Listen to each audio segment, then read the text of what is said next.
नमस्कार, welcome to career 247। मैं हूं प्रशांत धवन। नाउ रिसेंटली ऑपरेशन सिंदूर को लेकर भारत के पार्लियामेंट में काफी डिस्कशन हुआ, काफी डिबेट हुआ और पीएम मोदी ने खुलकर डोनाल्ड ट्रंप को एक्सपोज कर दिया है। नाउ वैसे आप लोगों को ऑलरेडी पता होगा कि ऑपरेशन सिंदूर में डिबेट के नाम पर ना बहुत सारी बातें बोली गई। एक बार को पी चिदम्बरम साहब ने यह तक कह दिया कि हम किस बेसिस पर पाकिस्तान पे आरोप लगा रहे हैं, हम कैसे कह सकते हैं कि जो पालगम के आतंकवादी थे ये पाकिस्तान से आए थे। अमित शाह ने उसके रिस्पॉन्स में ये कहा कि हमारे पास सबूत है। अब तो खैर ये बात भी कंफर्म हो चुकी है कि ऑपरेशन महादेव के अंडर जो तीनों आतंकवादी मारे गए हैं ये वही आतंकवादी थे जिन्होंने पहलगाम में मैसेकर किया था। और सबसे ज्यादा इंटरेस्टिंग स्टेटमेंट देखिए आई है पीएम मोदी से। इन्होंने कैटेगोरिकली ये कहा है कि किसी भी वर्ल्ड लीडर ने ऑपरेशन सिंदूर को रोकने के लिए नहीं बोला। यहाँ पर देखिए डोनाल्ड ट्रंप की जो बार-बार स्टेटमेंट आ रही है कि मैंने ये इंडिया को रोका, पाकिस्तान को रोका, ट्रेड की धमकी दी वगैरह। इंडिया पहले भी ट्रंप की सारी स्टेटमेंट को काउंटर कर चुका है। अजीब बात वैसे ये है, अमेरिकन मीडिया ट्रंप से पूछता नहीं है कि आप किस बेसिस पे बार-बार सेम बात दोहरा रहे हैं, जबकि इंडिया ओपनली आपको कॉन्ट्रडिक्ट कर रहा है। नाउ पीएम मोदी ने पार्लियामेंट में बोला क्या है, ये मैं आपको दिखाता हूं। दुनिया के किसी भी नेता ने भारत के ऑपरेशन रोकने के लिए नहीं कहा।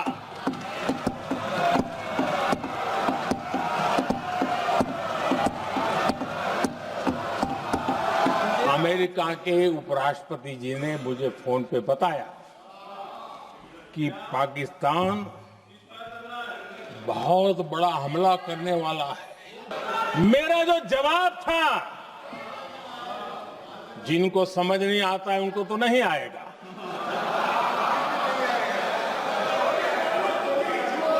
मेरा जवाब था,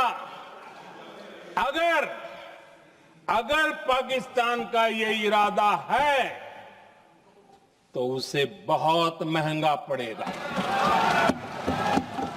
अब यहाँ पे इन्होंने बोला कि बिल्कुल जेडी वैंस का इनको फोन आया। नाउ जेडी वैंस से भी, जेडी वैंस वाइस प्रेसिडेंट है यूएसए के, उनसे पीएम मोदी की बात कैसे हुई इसकी भी डिटेल फाइनली इन्होंने यहाँ पर रिलीज करी है। देखो अभी तक ट्रंप की तरफ से ना कोई प्रॉपर डिटेल सामने आई नहीं है कि ऑपरेशन सिंदूर में हुआ क्या था। कुछ भी बोल देते हैं, आज कुछ स्टेटमेंट होगी, कल कुछ और स्टेटमेंट होगी। इंडिया के फॉरेन सेक्रेटरी मिस्री साहब ऑलरेडी इससे पहले बता चुके हैं कि किस तरीके से ऑपरेशन सिंदूर के टाइम में जेडी वैंस का कॉल आया था। अब पीएम मोदी ने इन डिटेल यहां पर बताया है कि किस तरीके से जेडी वैंस लगातार पीएम मोदी से बात करने का प्रयास करते रहे और फिर फाइनली पीएम मोदी ने डिसाइड किया कि ठीक है मैं जेडी वैंस से बात करता हूं। ये जो क्लिप है ये देखिए। 9 तारीख को रात को अमेरिका के उपराष्ट्रपति जी ने मुझसे बात करने का प्रयास किया। वो घंटे भर कोशिश कर रहे थे, लेकिन मेरी सेना के साथ मीटिंग चल रही थी तो मैंने उनका फोन उठा नहीं पाया। बाद में मैंने उनको कॉल बैक किया। मैंने कहा कि आपका फोन था, 3-4 बार आपका फोन आ गया, क्या है? तो अमेरिका के उपराष्ट्रपति जी ने मुझे फोन पे बताया कि पाकिस्तान बहुत बड़ा हमला करने वाला है। ये उन्होंने मुझे बताया। मेरा जो जवाब था, जिनको समझ नहीं आता है उनको तो नहीं आएगा।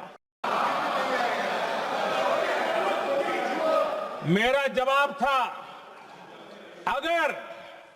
अगर पाकिस्तान का ये इरादा है तो उसे बहुत महंगा पड़ेगा। ये मैंने अमेरिका के उपराष्ट्रपति को कहा।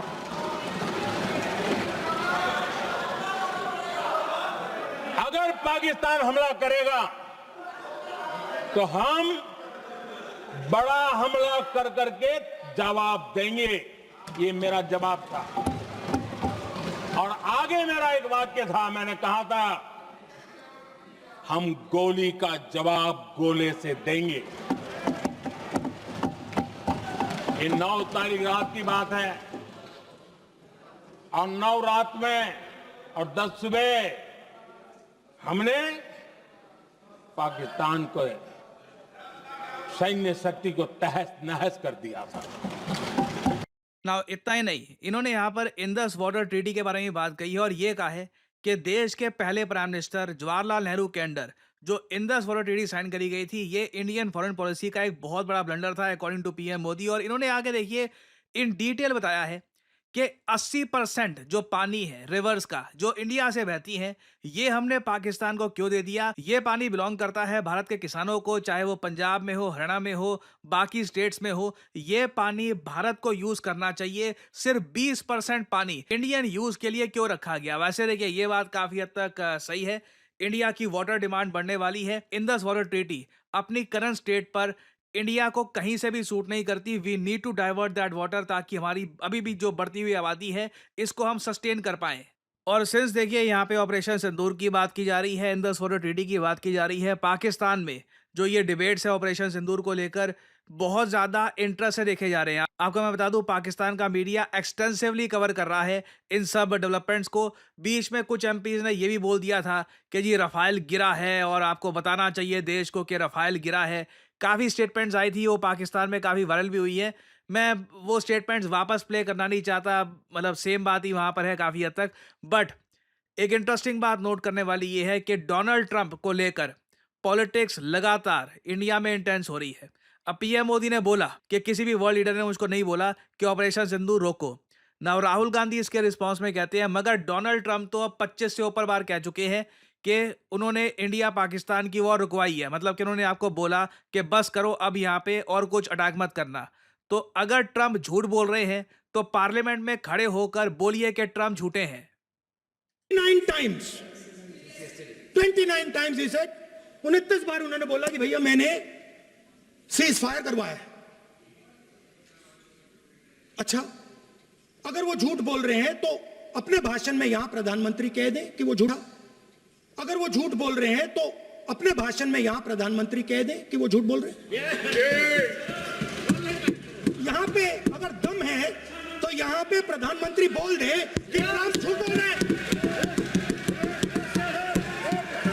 If he has the courage, if he has the courage, if he has the courage of Indira Gandhi, yes, let him say here, yes, let him say here, yes, that Donald Trump, you're a liar, yes,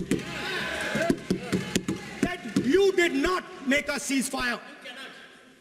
अब मैं इसलिए बोलता हूं कि Trump ने ना India US relations को बहुत चोट पहुंचाई है। हालांकि ट्रंप ऐसा नहीं है कि हमेशा के लिए रहेंगे, इवेंचुअली बाद में कोई और प्रेसिडेंट भी आएगा।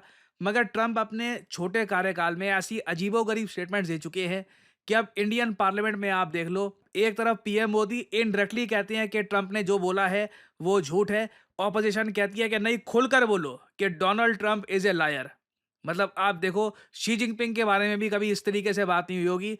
इसलिए मैं कहता हूँ ट्रंप की स्टेटमेंट की वजह से अमेरिकन आई थिंक बाद में रियलाइज करेंगे ट्रंप इंडिया अमेरिका रिलेशंस को कई साल पीछे ले जा चुके हैं। और मुझे पता नहीं जब ट्रंप भारत आएंगे, पहली बात तो आएंगे या नहीं आएंगे पता नहीं, जब प्लान है कि क्वाड समिट के लिए ट्रंप भारत में आएंगे, कैसे उनका वेलकम किया जाएगा, क्या सवाल उनसे पूछे जाएंगे। It will be very awkward. Obviously PM Modi कोशिश करेंगे कि पॉजिटिव्स पर फोकस किया जाए। इंडिया यूएस रिलेशंस में बहुत सारे पॉजिटिव्स भी हैं, वहां पर फोकस किया जाए।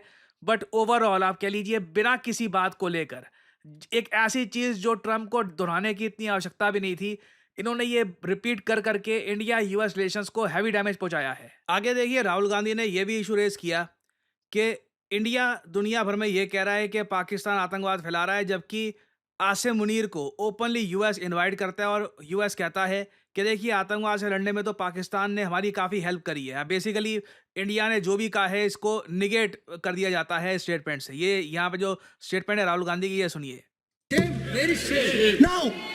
Now, currently, General Munir, US General Michael Kurilla, head of their command structure, and generals from 4 Central Asian countries right now are having a conference on how to prevent terrorism. Right now. So while these people are running around telling the world that Pakistan has done terrorism, the United States is having lunch with the man and organizing and trying to figure out how he can help them fight terrorism. I mean, which planet is the foreign minister sitting on? Like, please come down. I don't know where you're, come down. Shame, very shame. Now, ना ऐसे debate देखकर अच्छा लगता है कि हम एक democracy में रहते हैं। देखिए, ऐसे सवाल पूछे जाने चाहिए, अकाउंटेबिलिटी होनी चाहिए और कहीं न कहीं सरकार को भी ये जवाब देना होगा कि आसिम मुनीर यूएसए में क्यों पहुँचे हुए हैं? Where did we fail to tell US के पाकिस्तान में ये आतंकवाद की प्रॉब्लम है। हालाँकि एक तरफ आप कह सकते हैं जो टीआरएफ है, उसको यूएसए ने डेज़िग्नेट किया है एज़ ए टेररिस्ट संगठन और जिन आतंकवादियों ने पहलगाम में अटैक किया था, वो भी अब न्यूट्रलाइज़ हो चुके हैं। But at the same time we want the best results और ऐसे डिबेट्स बहुत इंपॉर्टेंट हैं। हाँ, मैं ये थोड़ा मुझे अजीब लगता है कि हमारे मिलिट्री लॉसेस को भी ना पॉलिटिसाइज़ कर दिया जाता है, वो नहीं करना चाहिए। वो आई थिंक आप लोग भी एग्री करेंगे कि ये फाइटर जेट गिरा, ये ऐसे हुआ, उसको पॉलिटिक्स में डालने से कुछ नहीं मिलने वाला। उससे बेसिकली आर्म्ड फोर्सेस पर ही इम्पैक्ट आता है कि मतलब किस बात को लेकर पॉलिटिक्स हो रही है। बाकी हाँ, और चीज़ों को लेकर डेफिनिटली देयर शुड बी और क्वेश्चंस और यहाँ पे मैं जानना चाहूँगा आप लोगों से, डू यू बिलीव कि पीएम मोदी को ओपनली बोल देना चाहिए कि डोनाल्ड ट्रंप यहाँ पर झूठ बोल रहे हैं? ऑब्वियसली इससे इंडिया यूएस रिलेशंस जो ऑलरेडी ट्रंप ने काफ़ी डैमेज कर दिए हैं, इसमें और लॉस आएगा ऐसे टाइम में जहाँ पर इंडिया यूएस एक ट्रेड डील की भी बात कर रहे हैं और ट्रंप बहुत वॉलेटाइल है। एक दिन कुछ बोल देंगे, अगले दिन कुछ और बोल देंगे। सो यहाँ पे मैं जानना चाहूँगा आप लोगों के हिसाब से, what do you guys think? लिखिएगा अपने थॉट्स कमेंट सेक्शन में। मैं जानना चाहूँगा आप लोग क्या सोचते हैं। देखिए, लोग काफ़ी बार कहते हैं कि जॉब्स की कमी हो रही है, बट इन रियलिटी जॉब्स बढ़ती जा रही हैं, बस लोग सही जगह सर्च नहीं कर रहे। रिसेंटली यूएस की एक यूनिवर्सिटी ने एक बहुत ही इंटरेस्टिंग रिसर्च पब्लिश करी। इन लोगों ने ये कहा कि कुछ स्पेसिफिक करियर ऑप्शंस हैं जिसकी डिमांड बहुत ही ज़्यादा बढ़ने वाली है दुनिया भर में। इधर आप देख पाओगे, the employment of data scientist is projected to grow by 36% from 2023 to 2033। ये बाकी जो और एवरेज ऑक्यूपेशंस हैं उनसे कई ज्यादा गुना बढ़ने वाली है। और इवन हमारे प्यारे भारत में आप देखोगे, अब खुल के ऐसे आर्टिकल्स पब्लिश होने स्टार्ट हो गए हैं कि इकोनॉमिक्स में पढ़ाई करें या डेटा साइंस में। सैड बात यह है कि आप में से कई लोगों के पेरेंट्स को डेटा साइंस के बारे में पता भी नहीं होगा कि आज के समय this has become a great career option for many people. जो डेटा साइंटिस्ट एक वेल रिप्यूटेड एक अच्छी कंपनी में लग गए हैं, they are earning a lot. और इवन आप अगर एक इंडियन स्टार्टअप में भी एज ए डेटा साइंटिस्ट काम कर रहे हैं, आप एक अच्छी सैलरी अर्न कर सकते हैं। क्वेश्चन यहाँ पर यही है कि क्या आप इतने अवेयर हैं कि बदलते समय के हिसाब से जो न्यू एज जॉब्स हैं उनके लिए आप खुद को स्किल कर पाओगे या नहीं कर पाओगे? क्योंकि इवन वर्ल्ड इकोनॉमिक फोरम की रिपोर्ट ये कहती है कि data analyst, AI specialist, machine learning engineers, data scientist, इन सब की डिमांड इन द फ्यूचर बहुत ज्यादा बढ़ने वाली है। और यहीं पर आपकी हेल्प करने के लिए आता है करियर 247। करियर 247 का state of the art data science course with generative AI आपको फ्यूचर जॉब्स के लिए प्रिपेयर करता है। और वैसे मार्केट में देखो, सिंस डेटा साइंटिस्ट की इतनी डिमांड है, कोर्सेज भी आपको काफी मिलेंगे। ज्यादातर कोर्सेज में आपको प्री रिकॉर्डेड क्लासेस मिलती हैं